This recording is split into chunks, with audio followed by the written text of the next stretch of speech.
Le bassin du Congo, deuxième poumon vert de la planète, est au cœur des discussions sur la transition agroécologique. Plusieurs défis et solutions ont été abordés, mettant en lumière des dilemmes entre préservation environnementale et développement agricole durable. Comment produire à grande échelle sans toutefois compromettre les forêts? C'est une grande question. Dans une approche agroécologique, l'approvisionnement en intrants et l'amélioration des semences doivent être pensés pour répondre aux besoins alimentaires tout en évitant les pratiques destructrices. Les compromis dans ce contexte sont inévitables. Il est essentiel de développer des méthodologies adaptées qui évitent de reproduire les erreurs du passé, notamment en matière de déforestation et de perte de la biodiversité. L'agroécologie englobe l'intégralité de la chaîne de valeur, de la production à la gestion des déchets, en passant par la conservation et le recyclage. Les pratiques agricoles doivent être adaptées aux réalités locales en réduisant l'usage d'engrais chimiques tout en assurant le bien-être des populations. Il est important de respecter les savoirs locaux et connaissances endogènes. Ces pratiques, souvent adaptées aux écosystèmes spécifiques, sont des piliers de l'agroécologie. Toutefois, l'adoption d'innovations comme les laboratoires vivants, dans le cadre du projet CANAS dont fait partie le Forum camerounais des services de conseil agricole, l'Institut de recherche national l'IRAD, l'IITA et le CIRAD et bien d'autres institutions, montrent que la recherche et l'expérimentation sont essentielles pour optimiser la durabilité environnementale.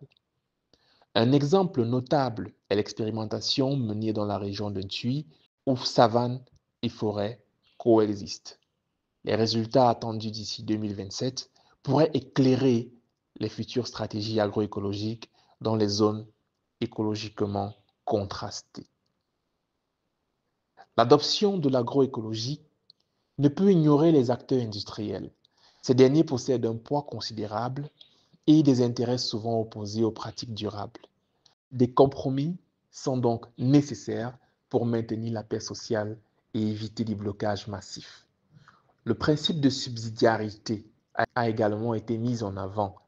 Dans certaines circonstances, l'usage de la méthode conventionnelle pourrait être temporairement toléré à condition de viser une transition graduelle vers des pratiques écologiques.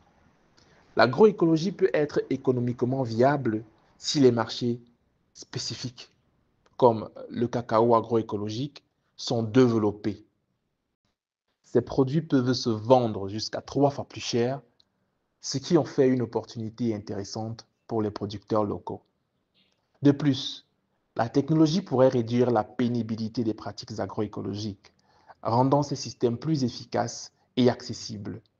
Les innovations actuelles, si elles sont homologuées, pourraient transformer l'agriculture durable. Un point crucial soulevé par les participants est la gestion des connaissances. Dans le bassin du Congo, l'absence d'une cartographie claire des initiatives et des acteurs entraîne des doublons et une inefficacité des actions. Il serait intéressant de créer une base de données collaborative qui permettrait d'identifier qui fait quoi et où, d'éviter la redondance des efforts, ainsi de valoriser les pratiques réussies dans des contextes similaires. La gestion des savoirs est également essentielle pour exploiter pleinement les connaissances endogènes et structurer les partenariats nécessaires pour pérenniser les systèmes agroécologiques. Le premier forum sur l'agroécologie dans le bassin du Congo a mis en exergue un certain nombre de points intéressants qu'il convient de développer et de prendre des actions concrètes pour permettre d'avancer vers une alimentation saine